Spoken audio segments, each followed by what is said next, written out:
Sarah Martinez looked at her watch as she tied her black apron around her waist. It was already 6 in the evening, and she had been working since 10 that morning. Her feet hurt, and her back ached from carrying heavy trays all day. But she could not stop now. Tonight was going to be one of the biggest nights at the Grandview Country Club, and she needed every dollar she could make. The country club was where rich people came to eat, drink, and have parties. Sarah had been working there for 2 years. Now she knew all the faces of the wealthy members who came in their expensive cars and fancy clothes. Most of them were polite enough, but some treated her like she was invisible. They would snap their fingers to get her attention or talk about her like she was not even there. Sarah walked through the kitchen to check her section for the evening. The head waiter, Mr. Thompson, was giving instructions to all the servers. Tonight was special. A very rich man named Richard Blackstone was having his yearly charity party in the main ballroom. There would be 50 guests, all very important people from the city. "Remember," Mr. Thompson said to the servers, "these are VIP guests. Be professional, be quick, and stay out of their way unless they need something. Mr. Blackstone does not like mistakes." Sarah had served Mr. Blackstone before. He was the kind of man who made her stomach feel tight with worry. He owned a big technology company and had more money than most people could imagine, but money had not made him kind. He was rude to servers, and always acted like he was better than everyone else. He never said please or thank you. He just pointed at what he wanted and expected people to jump. The other servers talked about him in whispers. They said he was mean and liked to show off in front of his rich friends. Some of the older servers told stories about times when he had embarrassed workers just for fun. Sarah hoped she would not have to deal with him directly tonight. As Sarah walked into the ballroom, she stopped for a moment to look around. The room was beautiful. Crystal lights hung from the ceiling, and white flowers were everywhere. Round tables covered with expensive cloth filled the space. At the front of the room sat a large black piano that gleamed under the lights. Sarah stared at it for a few seconds longer than she should have. She remembered the piano lessons she used to take when she was younger. Her teacher, Mrs. Chun, used to say she had special talent. Sarah had practiced for hours every day, dreaming of playing in big concert halls someday. She had been so close to going to music school. The acceptance letter from Juilliard was still in a box under her bed at home. But that was before everything changed. 3 years ago, her father had died suddenly from a heart attack. He was only 52 years old. One day he was laughing at the dinner table, and the next day he was gone. Sarah's world fell apart. Her mother became very sad and could not work for months. Her younger brother Miguel was only 17 and still in high school. Someone had to take care of the family. Sarah had been 3 months away from starting at Juilliard when her father died. She had worked so hard to get accepted. She had saved money from her part-time job and had even gotten a small scholarship. But when her father died, all those dreams had to be put away. The family needed money right away, and music school would have to wait. That was 3 years ago, and Sarah was still waiting. Now she was 26 years old and working double shifts at the country club. Every dollar she made went to paying bills. Her mother's medicine cost a lot of money because she had developed heart problems after her husband died.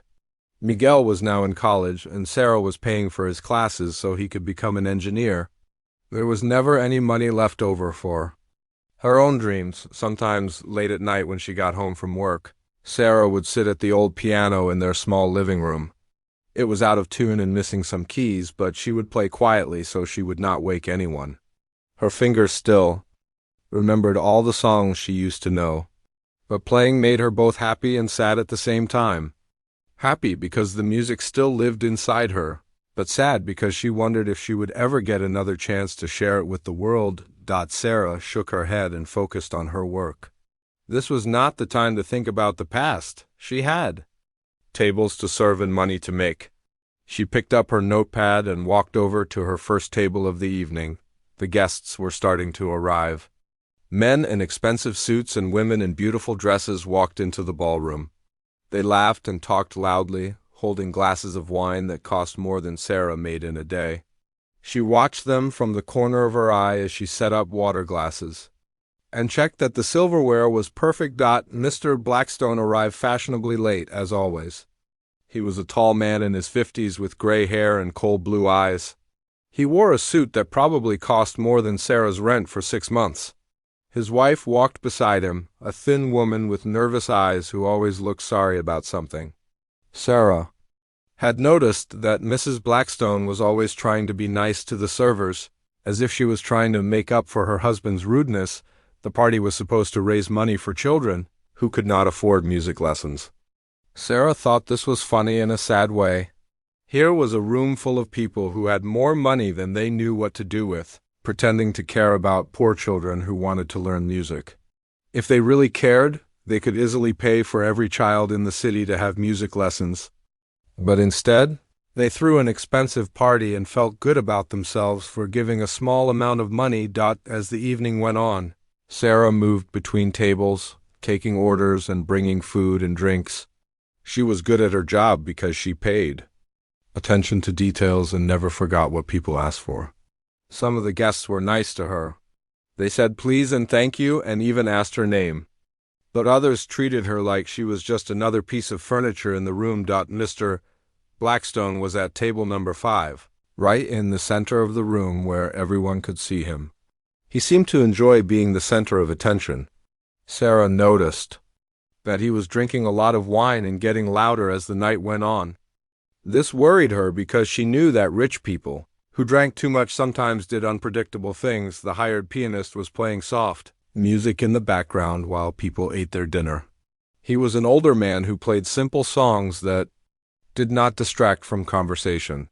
Sarah recognized some of the pieces he was playing, but they were much simpler than the music she used to play. She found herself listening to the music while she worked, remembering how it felt to have her fingers dancing across piano keys. Around 9 o'clock, the pianist announced that he was taking a short break. The music stopped and the room became filled only with the sound of conversation and clinking glasses. This was when Sarah's quiet evening was about to become something she would never forget. The pianist had been gone for about 10 minutes when Mr. Blackstone stood up from his table. Sarah was refilling water glasses at a nearby table when she heard his loud voice cutting through the dinner conversation. "Ladies and gentlemen," he called out, tapping his wine glass with a fork to get everyone's attention. "I hope you are all enjoying this wonderful evening." The room gradually became quiet as people turned to look at him. Sarah continued working, but she could feel something in the air that made her nervous. Mr. Blackstone had that look in his eyes that the other servers had warned her about. It was the look he got when he was about to do something that would embarrass someone else. "You know," Mr. Blackstone continued, swaying slightly as he spoke, "we are here tonight to support children who want to learn music, but I wonder how many of us really understand what it means to have real musical talent." His wife tugged gently at his jacket, trying to get him to sit down. "Richard, please," she whispered, but he ignored her. "I mean, we all think we know good music when we hear it," he said, gesturing toward the empty piano. "But most of us have never actually tried to play anything ourselves. We just pay other people to entertain us." Sarah kept her head down and continued working, hoping that whatever Mr. Blackstone was planning would not involve her. But deep down, she had a sinking feeling that trouble was coming her way. Mr. Blackstone's eyes scanned the room until they landed on Sarah. A slow smile spread across his face, and Sarah's heart began to beat faster. She pretended not to notice, and quickly moved to another table, but it was too late. He had chosen his target. "You there," he called out loudly, pointing directly at Sarah. "Server girl, come here for a minute." Sarah's hands began to shake as she set down the water pitcher. Every person in the room was now looking at her. She could feel their eyes following her as she slowly walked toward Mr. Blackstone's table. She tried to keep her face calm, but inside she was panicking. "Yes, sir?" she said quietly when she reached his table. "Is there something you need?" Mr. Blackstone smiled, but it was not a kind smile. It was the smile of someone who thought they were very clever. "What's your name, dear?" "Sarah, sir." "Well, Sarah, I have a question for you." He turned to address the whole room again, speaking loudly so everyone could hear. "Tell me, have you ever played piano before?" Sarah felt her face getting hot. She could see that some of the guests looked uncomfortable with what was happening. But no one said anything to stop it. Mr. Blackstone was too rich and too powerful for anyone to challenge him directly. "A little, sir," Sarah answered honestly, her voice barely above a whisper. "A little." Mr. Blackstone laughed loudly and turned to his friends. "Did you hear that? She says she's played a little piano. How wonderful." He gestured dramatically toward the large piano at the front of the room. "Well then, Sarah, since our pianist is taking a break, why don't you entertain us? I'm sure all these cultured people would love to hear what passes for musical talent among the working class." The room became very quiet. Sarah could hear her own heartbeat in her ears. She looked around at all the faces staring at her. Some people looked curious, others looked embarrassed for her, and a few seemed excited to see what would happen next. "Oh, I don't think that's necessary," Sarah said, trying to back away. "I should get back to work." But Mr. Blackstone was not going to let her escape that easily. "Nonsense," he said, standing up and putting his hand on her shoulder to guide her toward the piano. "Don't be shy. I insist. Everyone here paid good money for this charity dinner, and they deserve some entertainment." Sarah looked desperately toward Mr. Thompson, the head waiter, hoping he would help her. But Mr. Thompson just looked away. He could not afford to make Mr. Blackstone angry either. The country club needed wealthy members like him to stay in business. As Mr. Blackstone led her toward the piano, Sarah heard him talking to his friends in a voice that was meant to be quiet but was actually loud enough for her to hear. "This should be amusing," he said. "I bet she can barely play Twinkle, Twinkle, Little Star. These people always think they have talent, but they have no idea what real music sounds like." His friends chuckled nervously. Some of them seemed uncomfortable with what was happening, but they did not want to disagree with their host. Mrs. Blackstone looked like she wanted to disappear under the table when they reached the piano. Mr. Blackstone made a big show of pulling out the bench for Sarah to sit on. "There you go, my dear," he said with fake politeness. "The stage is all yours. Don't be nervous. I'm sure these good people will be very understanding. If you make a few mistakes." Sarah sat down on the piano bench and looked at the keys. Her hands were trembling and she felt like she might be sick. She had not played in front of people for 3 years. Even when she was taking lessons and preparing for music school, performing in front of others had always made her nervous. But this was different. This was not a recital where people came to hear music and support young musicians. This was a cruel game designed to embarrass her in front of a room full of wealthy strangers. Mr. Blackstone wanted her to fail so he could have a good laugh. With his friends, Sarah looked back at the crowd of people watching her. She could see some kind faces among them. There was an older woman at table 3 who had been very polite to her all evening. There was a young couple at table 7 who had asked about her day and seemed genuinely interested in her answer. But there were also people who looked like they were waiting for a show, expecting her to stumble through a simple song so they could feel superior. "Well," Mr. Blackstone said impatiently, "we're waiting. Surely you can play something for us. Maybe Happy Birthday? That's not too difficult, is it?" His friends laughed, and Sarah felt her face burning with embarrassment. She wanted to run away, to say she was sick and needed to go home. But she knew that if she did that, she would lose her job. Mr. Blackstone would make sure of it. He had that kind of power. Sarah took a deep breath and placed her hands on the piano keys. The keys felt cool and familiar under her fingers. For just a moment, she closed her eyes and remembered what it felt like to play music because she loved it. Not because someone was forcing her to. She thought about her father, who used to sit and listen to her practice every evening after work. He would close his eyes and smile, telling her that her music made all his troubles go away. She thought about her little brother Miguel, who was working so hard in college and depending on her to keep paying his tuition. She thought about her mother, who still sometimes asked Sarah to play the old songs that used to make her husband happy, and she thought about all the dreams she had put away in a box under her bed. Dreams of playing in concert halls, of sharing beautiful music with people who came to listen because they wanted to hear it, not because they wanted to laugh at the person playing it. When Sarah opened her eyes again, something had changed inside. Yes, Mr. Blackstone was trying to humiliate her. Yes, this was unfair and cruel. But she was not going to give him the satisfaction of seeing her fail. She was not going to play a simple children's song so he could mock her lack of education. Sarah looked directly at Mr. Blackstone, and for the first time that evening she did not look away when he met her eyes. "I'll play something for you," she said, her voice stronger now, "but I'm going to play what I want to play." Mr. Blackstone's smile got wider. He thought he had won.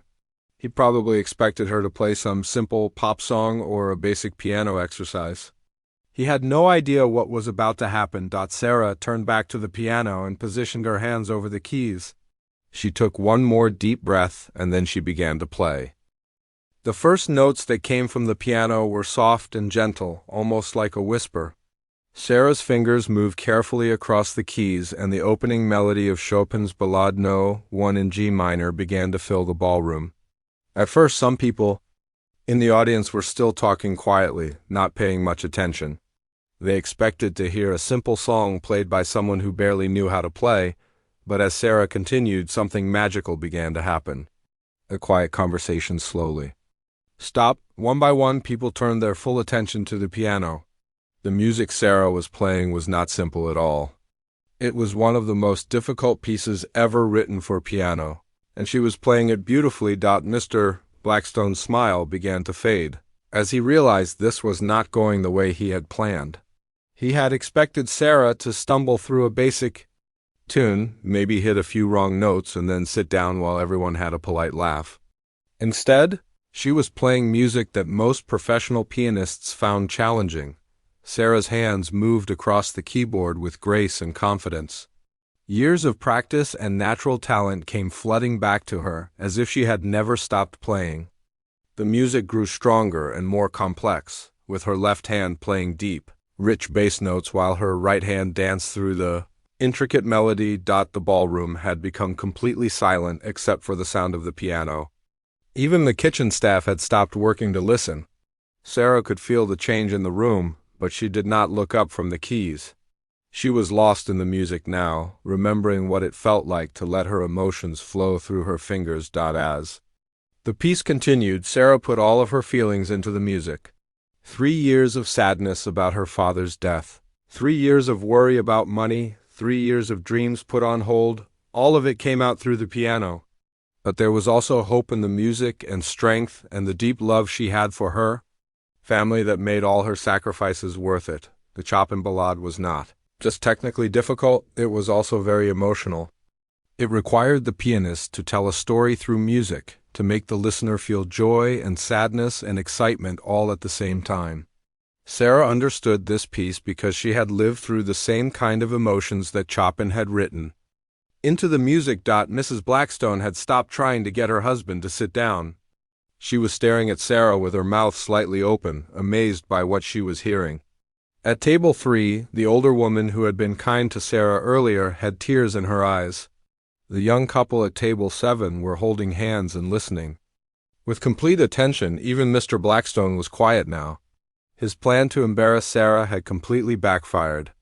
Instead of making her look foolish, he had given her a chance to show everyone in the room that she had incredible talent. His friends were no longer laughing. They were watching Sarah with respect and admiration. As the music built to its most dramatic section, Sarah's fingers flew across the keys with amazing speed and accuracy. This part of the piece was so difficult that even trained pianists sometimes made mistakes. But Sarah played it perfectly, her hands moving so fast they were almost a blur. The music filled every corner of the large ballroom, reaching everyone present with its power and beauty. Sarah thought about her old piano teacher, Mrs. Chun, who used to tell her that music was not just about playing the right notes. Music is about speaking to people's hearts, she used to say. When you play, you should make people feel something they have never felt before. Sarah had always remembered those words, even during the years when she could not afford to take lessons anymore. Now, as she played this incredibly difficult piece in front of a room full of strangers, Sarah felt like she was finally speaking to their hearts.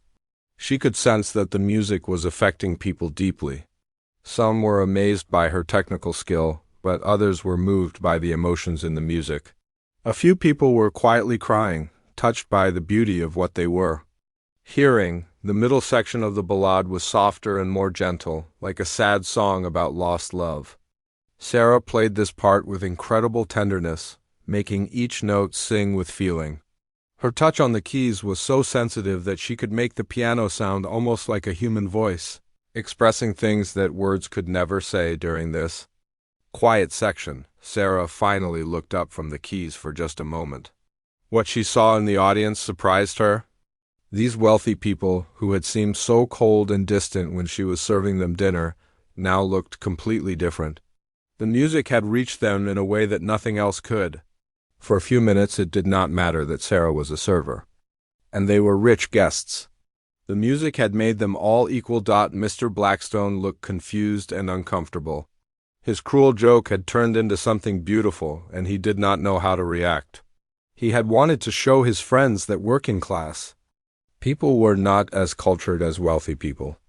Instead, he had proved that talent and intelligence could be found anywhere, even in the person who had been serving his dinner. As Sarah moved into the final section of the piece, the music became powerful and triumphant.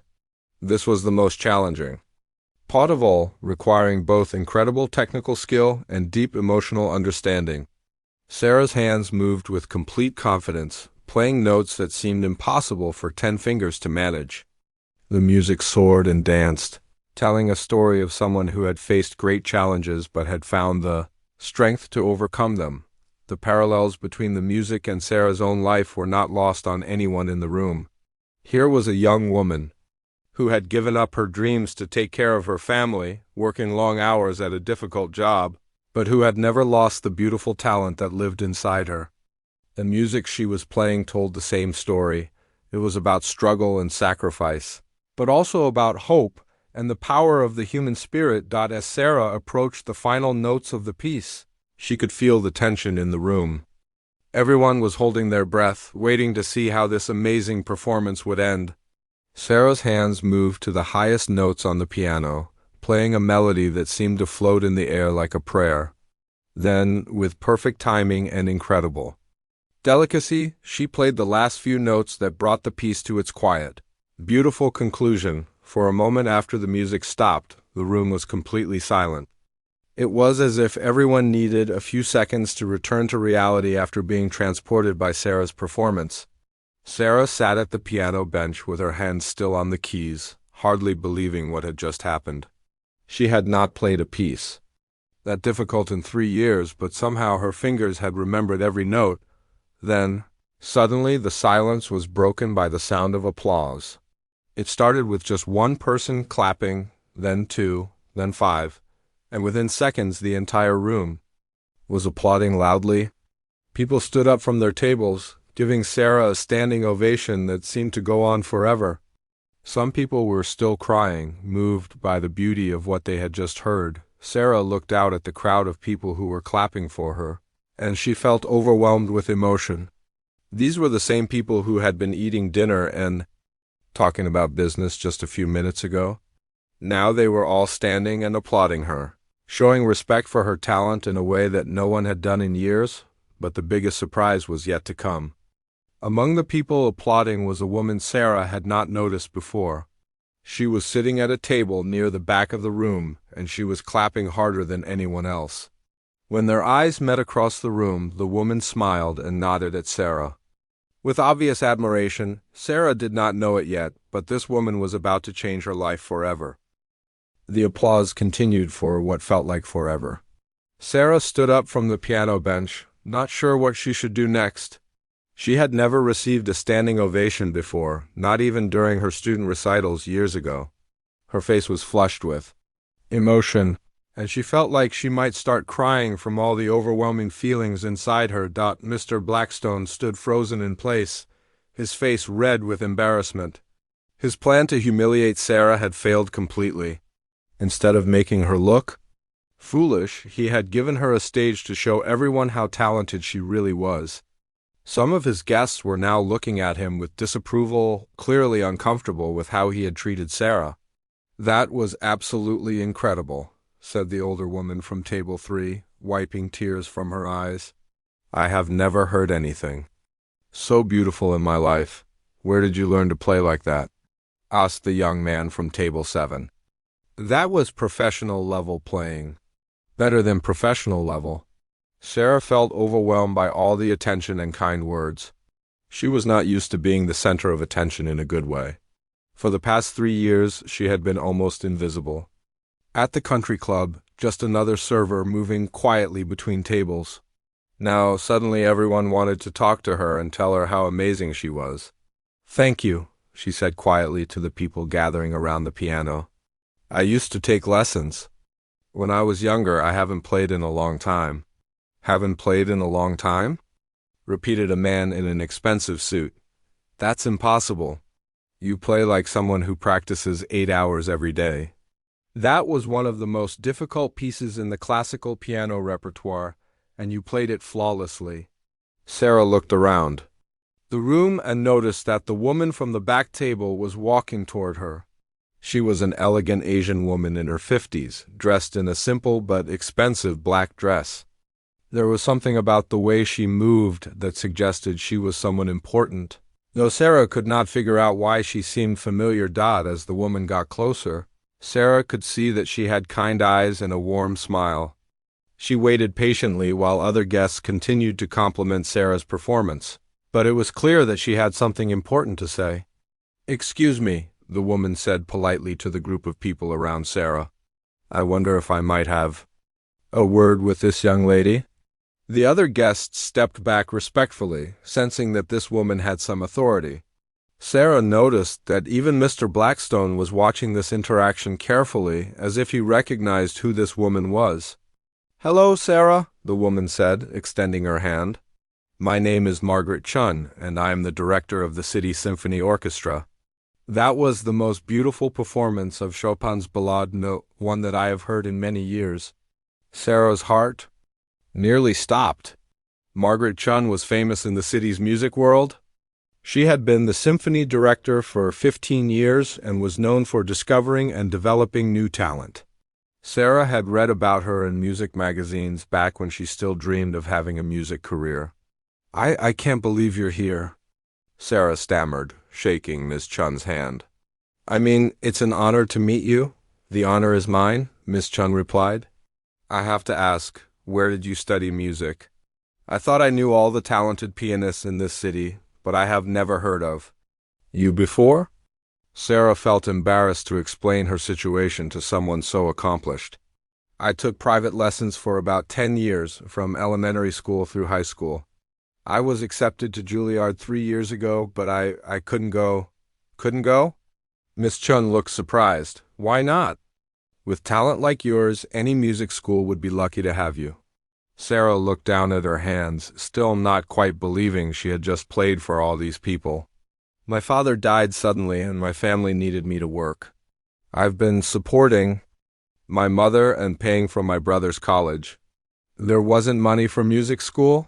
Miss Chin's expression became very serious. "You've been working here at the country club for 3 years? Serving tables instead of studying music?" "Yes, ma'am. It's good work, and I make enough to help my family." Sarah was not sure why she was being so honest with this stranger, but something about Ms. Chun made her feel comfortable. Ms. Chun shook her head sadly. "This is exactly the kind of situation that makes me angry about how our society treats artists. You have extraordinary talent, the kind of talent that should be nurtured and developed, not hidden away while you serve dinner to people who wouldn't recognize real music if it hit them in the face." Some of the guests who were still listening looked offended by this comment, but Miss Chun did not seem to care. She was clearly upset about Sarah's situation. "Tell me," Miss Chun continued, "do you still practice? Do you still play regularly?" "Sometimes," Sarah admitted. "We have an old piano at home. It's not in very good condition, but I play it late at night sometimes when I can't sleep." "And you just played one of the most challenging pieces in the classical repertoire from memory after not Performing for 3 years? Miss Chun looked amazed. Sarah, you have a gift that maybe one person in 10,000 possesses. It's almost criminal that you're not sharing it with the world. Mr. Blackstone had been listening to this conversation, and he clearly did not like the direction it was taking. Now, see here, he interrupted. I don't think we should get carried away. She played nicely, I'll give you that, but let's not forget that she's here to work, not to give concerts. Miss Chun turned to look at Mr. Blackstone with an expression that could have frozen water. Mr. Blackstone, isn't it? I believe you're the one who forced this young woman to play against her will, hoping to embarrass her for your own amusement. Mr. Blackstone's face turned red again. I was just having a bit of fun. I didn't know she could actually play. That's exactly the problem, Miss Chun said coldly. You assume that because Sarah works as a server, she couldn't possibly have any real talent or education. You thought it would be amusing to humiliate someone you considered beneath you. Well, I hope you've learned something tonight about making assumptions about people. Several guests nodded in agreement, and Mr. Blackstone looked around the room uncomfortably. His wife looked like she wanted to disappear under the table. Miss Chun turned back to Sarah, her expression becoming warm again. Sarah, I want to offer you something, and I want you to think about it seriously. The symphony orchestra needs a new rehearsal pianist. The job pays very well, probably 3 times what you make here at the country club. The hours are regular, and you would be working with professional musicians every day. Sarah's eyes went wide. You're offering me a job? But I don't have any professional experience. I'm just a server who used to take piano lessons. You're not just anything, Miss Chun said firmly. You're an incredibly talented musician who has been wasting her gifts because life forced you into a difficult situation. That can change, starting right now. But what about experience? What about training? Sarah asked, hardly daring to believe this was really happening. Experience can be gained, Miss Chun replied. Training can be provided, but talent like yours cannot be taught. You either have it or you don't, and you clearly have it in abundance. Sarah looked around the room at all the faces watching her. Some people looked excited for her, others looked surprised, and a few looked skeptical. Mr. Blackstone looked angry that his evening had been completely taken over by the server he had tried to embarrass. I would need to give 2 weeks' notice. Here, Sarah said slowly, still trying to process what was happening. And I would need to make sure the salary is enough to continue supporting my family. Of course, Miss Chun nodded. We can work out all the details. But Sarah, I want you to understand something important. This is not just about a better job. This is about giving you a chance to develop your musical gifts and maybe, eventually, return to your dream of advanced musical education. What do you mean? Sarah asked.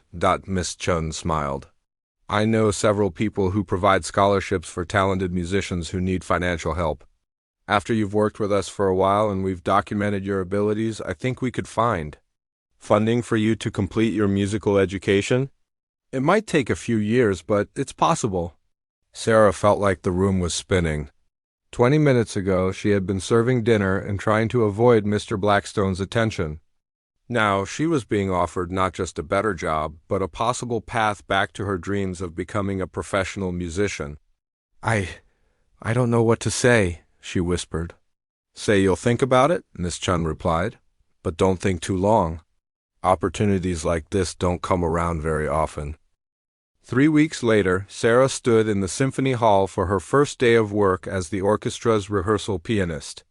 She wore a simple black dress that she had bought with her last paycheck from the country club, and she carried a folder of music that Miss Chun had given her to study. Her hands were shaking slightly as she walked toward the beautiful grand piano that sat in the center of the rehearsal room. The past 3 weeks had been like a dream. After talking to Miss Chun at the charity dinner, Sarah had gone home and told her mother and brother what had happened. At first, they could hardly believe the story. Miguel had made her tell it 3 times before he was convinced that it was really true. Her mother had cried when Sarah played the Chopin piece for her on their old piano at home. Your father would be so proud, she whispered. He always said, you had a special gift. Sarah had given her 2 weeks' notice at the country club the next day. Mr. Thompson, the head waiter, was sorry to see her go because she was one of his best servers. But even he had to admit that working with the symphony was a much better opportunity for someone with her musical talent. Mr. Blackstone had not spoken to her again after the night of the charity dinner. Sarah heard from other servers that he was embarrassed about what had happened and was telling people that he had discovered her talent. But everyone who had been at the dinner knew the truth about what he had really tried to do. Now, as Sarah sat down at the symphony's piano for the first time, she felt nervous but excited. The orchestra members were starting to arrive for their morning rehearsal. These were professional musicians who had studied at the best music schools and had years of experience performing with orchestras around the world. "You must be Sarah," said a friendly voice behind her. She turned to see a young woman about her own age carrying a violin case. "I'm Jennifer, first chair violin. Miss Chun told us all about you. We're so excited to have you working with us." "Thank you," Sarah replied. "I'm a little nervous. I've never worked with a professional orchestra before." "Don't worry," Jennifer said with a smile. "You'll do great.